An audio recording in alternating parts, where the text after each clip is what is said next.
tudo bem? Começa agora o nosso Em Prosa, esse programa que traz um bate-papo aí despretensioso com personalidades da nossa cidade, da nossa região, e quem vem dar esse dedinho de prosa com a gente é a nossa querida Lia Carolina Mariotto. Tudo bem, Lia? Seja bem-vinda. Bom dia, meu bem.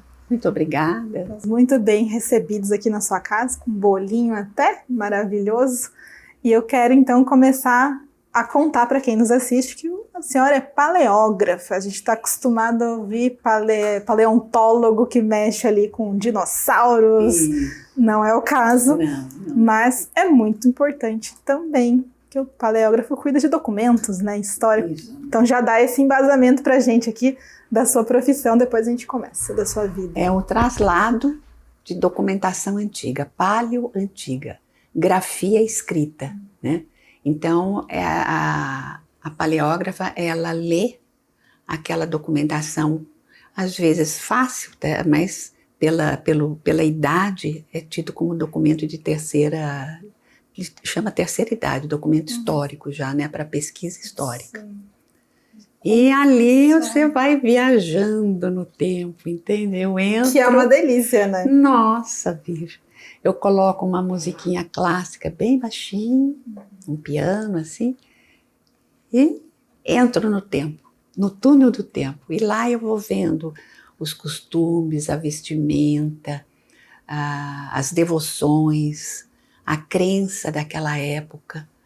Entende? Então, eu vejo muita coisa que normalmente é estudada, isso falando, o recorte meu seria Taubaté colonial, né? O período colonial. E vou vendo como eles viviam, que às vezes nos nossos livros de história não falam como era. É aquela história que a história é escrita pelos vencedores, abastados, nem sempre é a história real do que aconteceu. Não é questão de abastado, entende, meu bem? Mas eu acho que são os valores da época. Entende? Você, no começo, o bandeirante era o herói. Sim. Depois, agora é um bandido assassino. E não, ele era o homem do tempo dele. Entende? Fazia as coisas boas e fazia, vamos dizer, as não tão boas, que era a escravidão. Mas isso já vinha da Europa, esse sistema de escravidão, né? Nessa época do Brasil colonial já não haveria, não tinha mais escravos na Europa, mas tinha o colonialismo na África, que só muda o nome, né? Só muda o nome. E o bandeirante nada mais é do que um homem que viveu naquele tempo com os valores do tempo, né? E isso a gente vê muito na documentação, sabe? A gente consegue perceber o viver daquela época. Sim. Eu gosto dos outros períodos também, né? O imperial, república já não gosto muito porque a gente está vivendo. Então não tem, né? É uma repetição. O que aconteceu da proclamação da república até agora é só, uma camada em cima da outra. Mas o colonial aí tem um espacinho especial. Já tem um espaço gostoso pra gente. Mas já que a gente está falando de história, vamos aí voltar no túnel do tempo e começar a sua história. Nasceu aqui? Nasceu em outra cidade? Não, veio parar aqui? Eu sou vale paraibana. Porque eu nasci em Guará, acordei para a vida em Caçapava, que é o primário, depois o ginasial. Quando eu terminei o ginásio, eu vim para Taubaté, fazer o colegial, a faculdade. Aqui casei e a ordem terceira me espera. Toda uma história completa, a história que interessa mesmo foi aqui em Taubaté, então. Sim, aqui em Taubaté. Eu me formei em História, né, na Unital, e fui para a USP para me especializar. Lá, o professor Eduardo de Oliveira França comentou comigo que provavelmente tinha uma documentação perdida aqui em Taubaté. E que se eu achasse, seria a base da minha pesquisa, né? Achei, falei com a dona Maria Morgado e ela me orientou. Acabamos encontrando numa edícula da casa da mãe do seu Cláudio, um senhor também já falecido, mas sempre pesquisou a história de Taubaté. Então eu fui introduzida na história de Taubaté por 2 pesquisadores de renome aqui em Taubaté, né? O seu Cláudio nem tanto aparecia, porque o que ele fazia, ele passava todas as informações para a Dona Maria Morgado, e ela sim, historiadora de mão cheia, como a gente costuma falar, né? E ela convertia aquelas informações em relatos históricos. Mas a gente estava conversando, antes de ligar a câmera, que o normal na época era, vou fazer história, vou dar aula em escola, que é o que dá mais dinheiro. Pesquisa não dá dinheiro. Você acabou enveredando aí pelo lado da pesquisa mesmo. Como que aconteceu isso, já que a sua intenção inicial nem era ir para a pesquisa? Olha, não era mesmo. Eu cheguei na USP com a intenção de me especializar no estudo dos povos pré-colombianos, que seriam os maios, os astecas, os incas. Que é fascinante. Eu adoro isso. É fascinante, né? Meu sonho era até um pouquinho de arqueologia no meio, sabe? Enveredar para esse lado. Mas daí, quando o professor Eduardo falou que tinha essa documentação perdida, que eu deveria aproveitar a documentação. Encontrei a documentação, mas eram uns pacotes verdes amarrados, sabe? Parecia que não tinha como, parecia que não tinha como recuperar. Daí, essa documentação foi para São Paulo, no Museu do Ipiranga, para ser detetizada. E lá eu comecei a fazer a limpeza dessa documentação para poder ler e depois classificar, né? Então eu fiquei 2 anos, eu e uma companheira, ficamos limpando. Ela estava na mesma situação que eu de fazer o curso, né? Limpando. Então eu até brinco, o meu estudo foi limpeza de documentação. Mas daí foi muito bom, porque eu fui para os vários arquivos de São Paulo, o arquivo do Estado, o arquivo da Cúria, arquivo do setor de artes de São Paulo, os museus de São Paulo, Museu de Arte Sacra, para entender como estava a documentação. Aprendi a fazer uma cola específica para recuperar documentação, só que não cheguei a fazer, porque precisava ter um papel japonês, como eles chamam, específico, pH específico. E aqui nunca tive assim, oportunidade. Mas é delicado demais, né? Delicado. A paleografia não é só entender o que está escrito, tem todo o cuidado do papel onde está escrito. Sim, porque às vezes você consegue ler o furo do papel. Sabe? Se você recompõe um pouquinho o papel, eu punha um papel sulfite embaixo, para os furos da folha não interferir com a letra da outra folha de baixo, né?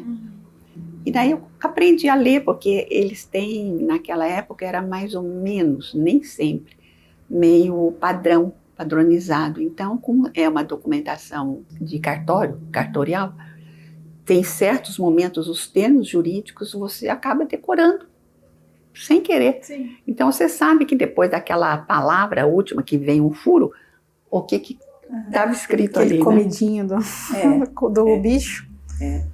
E eu fiquei sabendo aí do Caminho do Ouro Paulista, que eu acho que é um dos destaques da sua carreira, né, Lia? Sim. Conta um pouco pra gente como foi toda essa descoberta. É um destaque porque é uma coisa inédita. Eu, nas minhas pesquisas, foi solicitado pela chefia, acho que até o prefeito que solicitou e foi passando até chegar a mim, de procurar uma estrada mais antiga do que o Caminho Velho. Nós sabemos que na nossa história, estudada a história didática, os caminhos coloniais foram o Caminho Velho e depois um Caminho Novo.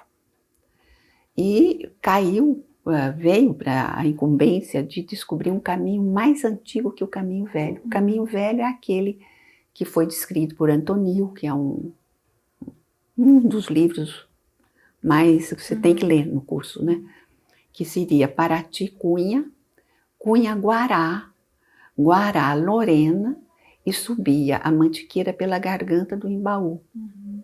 Mas teve um outro antes, que é esse que eu pesquiso, o antigo Caminho do Ouro Paulista, que era Paraty, era não, é, porque existe até hoje. Paraty, Facão, naquela época não existia ainda Cunha, 1596. Eu falei, meu Deus, como é que eu vou descobrir sim ou não, né? Falei, já sei. Eu vou pesquisar na documentação seiscentista, que é a mais antiga que nós temos aqui. Se por acaso existiu esse caminho, vão ter pessoas trafegando nesse caminho. Cartas contando por onde passou. Sim, né? Mas não deu outra, meu amor. Na documentação tem um momento que eles falam o termo de bens de raiz, que é onde descreve as propriedades da pessoa. Então começou. Minhas terras estão para a banda do mar. Minhas terras estão a sudoeste. Minhas terras estão no bairro da Catioca, no bairro das Abóboras. Cada documento falava uma coisa. Eu fui anotando esse nome de bairros, esses nomes. E tive uma belíssima surpresa. Eles existem até hoje. Foi um trabalho de paleografia e de cartografia. Para colocar no mapa o que eles estavam relatando. Isso foi justamente o que eu fiz. O meu filho, que é arquiteto, né, fez arquitetura, trabalhava com CAD. E eu pedi que ele unisse os mapas de Taubaté, Lagoinha e Cunha. E daí ele uniu esses 3 municípios. Daí, com o cursor, eu pedia para ele, olha, e apagamos do mapa do IBGE, a base foi o mapa do IBGE de 1954. Apague para mim agora todas as modernidades. Entende? Ponte, asfalto, rede elétrica. Deixe as curvas de nível e as estradas vicinais, que no mapa são umas cobrinhas abóbora. E risquei lá no arquivo um trajeto. Eu sabia, por pesquisas anteriores, que o termo de Taubaté ia até Itacuruçá, que é um bairro de Cunha. Então, nossa, bastante. O termo de Taubaté era enorme, né? O que hoje nós chamamos município. E fomos fazendo esse caminho no arquivo. Então, foi juntando as cobrinhas. Fomos juntando as cobrinhas e surgiu um trajeto que passava por Taubaté e seguia a Mantiqueira, mas na direção da Garganta do Piraquama. Não lá em Lorena, na Garganta do Imbaú. Então é um caminho que, uma vez descoberto o ouro nas Minas Gerais, passava por Taubaté. Taubaté já tinha surgido como vila, e aqui teve a casa de fundição. Então, por isso que passava, separava o quinto e seguia por esse caminho até o porto de Paraty. Então, eu estou batalhando nessa pesquisa desde 2008. Nossa, faz tempo. Olha como é. Mas agora, graças a Deus, ontem soubemos, cada município fizemos primeira etapa, o reconhecimento do município de Cunha, município de Lagoinha e município de Taubaté.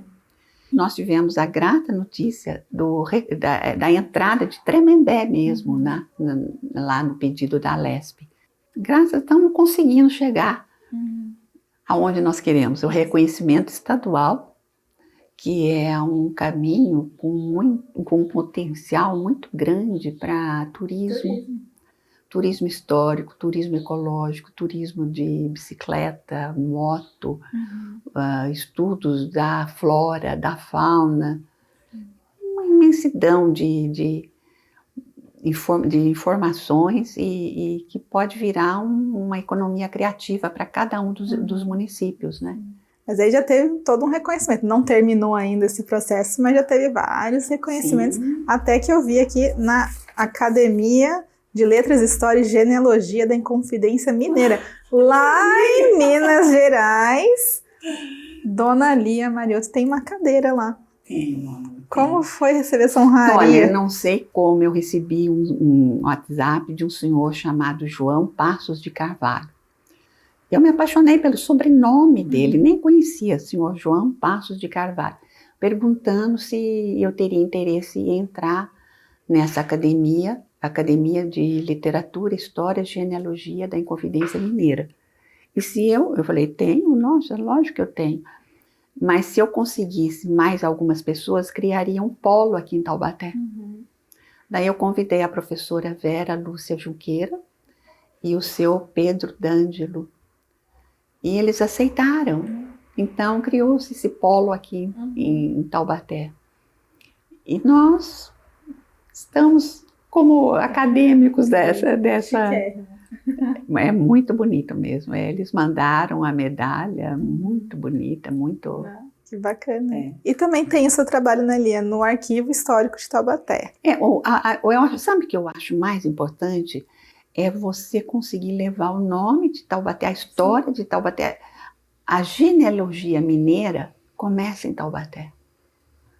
Até onde eu consegui levantar nos meus estudos, são 16 cidades mineiras fundadas por taubatiano.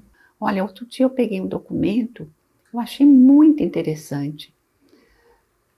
Quando, morria o pai de uma família, então os bens eram divididos. Tinha uma filha que ela era incapaz, então a mãe vai gerir os bens dessa filha, fica como tutora. E a essa menina coube alguns escravos, mas gentil da terra. O que era o gentil da terra é o escravo índio. Que normalmente você estuda que o escravo índio era para a lavoura, para o assentamento das pessoas. Nesse documento eu percebi uma coisa: esse escravo dessa menina vai ser vendido e esse dinheiro é colocado no cofre dos órfãos. O que era? Era um dinheiro que tinha que rodar, não podia ficar parado. Então começam pessoas a se interessar em emprestar, fazer um empréstimo desse dinheiro para ir para as minas, se capitalizar para seguir para as minas. Você não lê isso nos livros de história, entende? É isso que me encanta, você descobrir uma novidade na nossa história. E por que essas coisas ficam para trás? Porque é assim, no Brasil tem os grandes historiadores, né? Sérgio Buarque, Toné.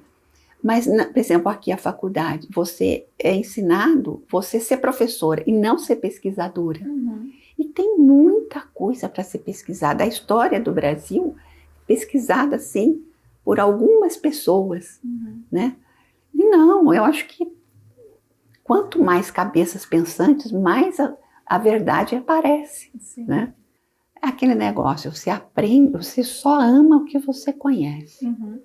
Se você não tem o mínimo conhecimento daquilo, você é levada, entende? Você aceita outras opiniões, outras interferências na sua vida. E como é o taubatiano com a sua história? Como a senhora avalia isso, tendo trabalhado no arquivo histórico da cidade, acompanhando o interesse das pessoas?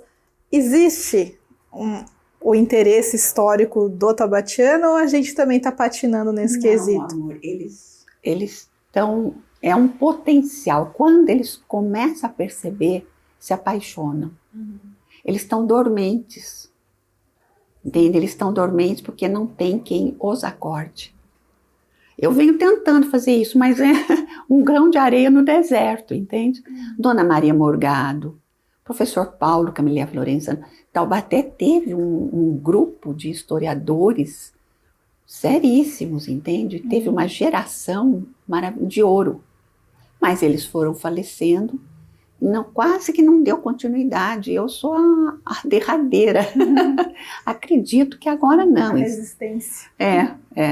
Acredito que agora já tem bem mais, não por minha causa, até mais pela Dona Maria Morgado e o professor Paulo Camilé. Mas eu venho batendo nessa tecla há bastante tempo, há mais de 30 anos. Que valorizar. Eu lembro que teve uma época que tinha uns arquivos que não estava bem cuidado, outros arquivos que era da cúria, da igreja, eles falavam, deixa aí, a gente não quer ver. Como é ouvir isso e teoricamente não poder fazer nada porque está na mão da igreja? É frustrante? É frustrante. É muito, infelizmente, esse conceito de não abrir ainda você encontra no meio eclesiástico, vamos dizer assim.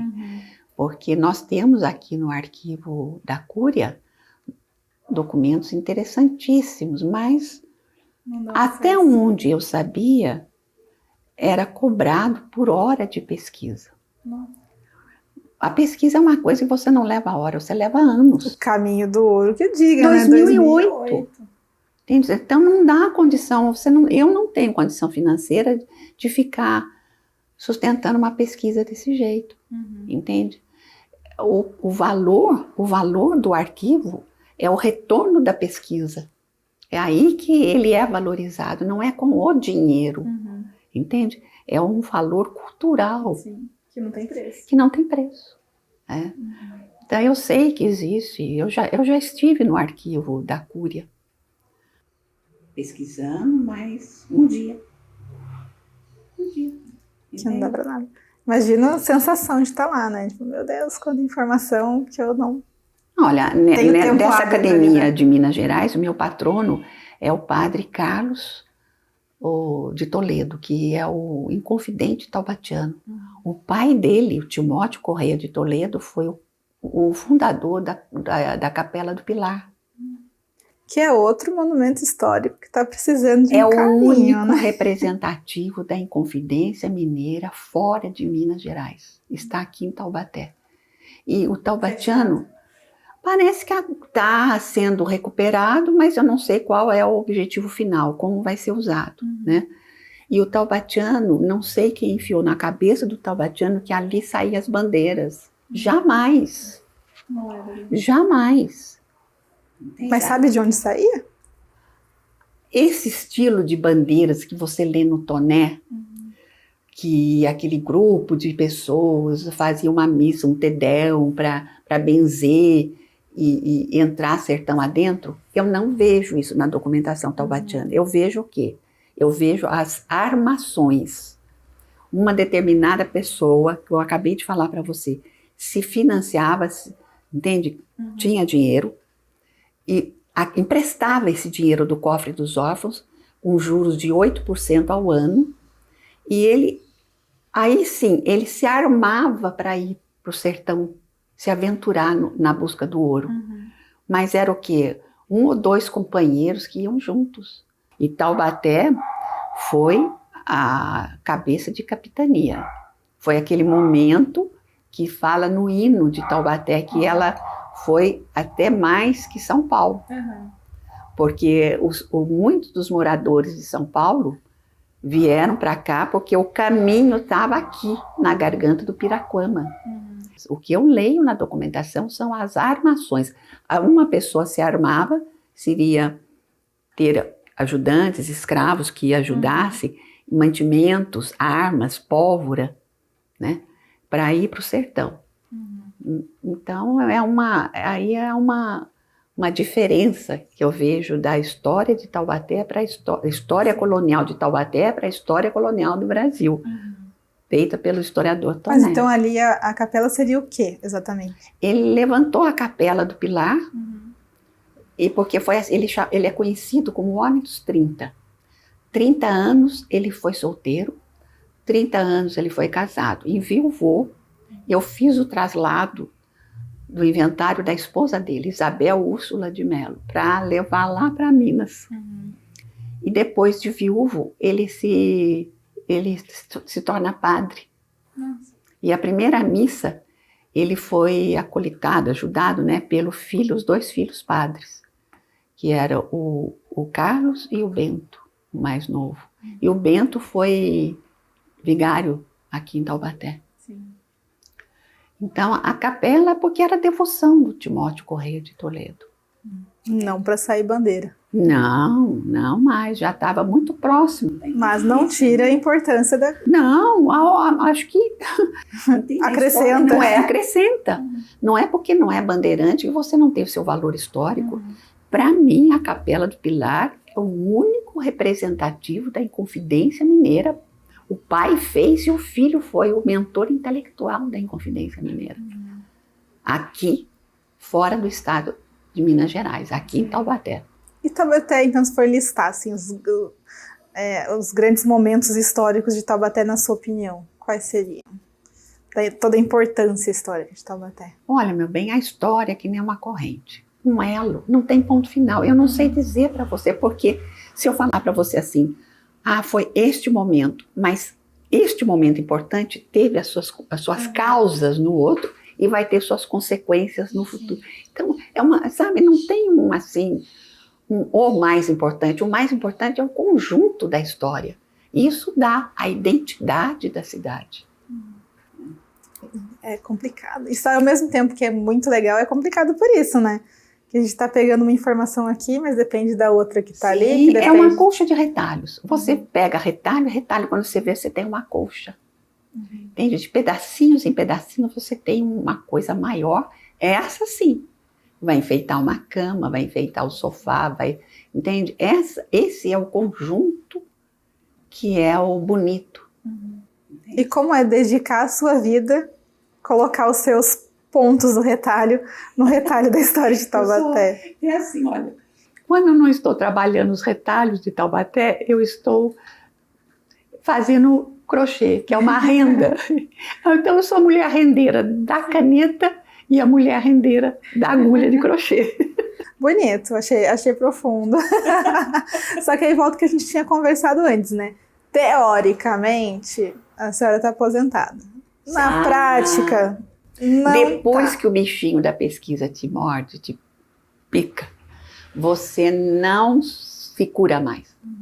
Entende? Não tem remédio, não tem vacina, é pro resto da vida. Porque é um negócio tão interessante. Então, entende? Você, olha, nesse documento que eu falei para você, que a venda de um escravo índio vai financiar, vai para o cofre dos órfãos e esse cofre precisa girar esse dinheiro. Vai financiar pessoas que quiseram entrar para o sertão. Tem os nomes, mas no momento não vamos citar muitos nomes, que fica chato. Mas aí essa pesquisa do Caminho do Ouro começou em 2008, ainda não acabou. É ela que é seu foco ainda ou já está de olho em outro lugar ali? Sempre. Outro foco, o tropeirismo. Porque essa estrada, na hora que é descoberta, logo ela é proibida pelo governo, porque era muito fácil entrar para as minas. Então, de medo de corsários e medo dos descaminhos do ouro, eles proíbem o tráfego nessa estrada. E cria-se o caminho velho, que já é Guará, em vez de Cunha, Taubaté, Cunha, Guará. E mais para frente, então, quando descia lá das minas, já descia direto para Lorena ia para o Rio de Janeiro. Era mais fácil, entende? E aqui, essa estrada, foi o comércio das cidades vale-paraibanas, é o tropeirismo no Vale do Paraíba. Esse, se Deus quiser, vai ser o próxima pesquisa. Próxima pesquisa que, quem sabe, a gente traz aí num próximo programa mais detalhes sobre isso. Mas não sei se quem está assistindo percebeu que eu fazia a pergunta focando na vida dali, ele já puxava para uma outra parte da história. Então, realmente, é muito ali interligado. Alinhada com a história. Isso é maravilhoso, eu só posso agradecer, Lia, pela sua participação no programa, por ter recebido a gente na sua casa. Nossa, aqui. Foi um prazer, O bolinho está maravilhoso, não vou mentir para vocês, tá muito bom. Obrigada, Lia. E, por favor, vamos marcar mais programa para falar da história de Taubaté? Que Taubaté está perdendo em não conhecer o seu passado. Com certeza. E eu acho que a cada dia o povo brasileiro está querendo só pensar para frente, não pensar para trás. Isso é um erro.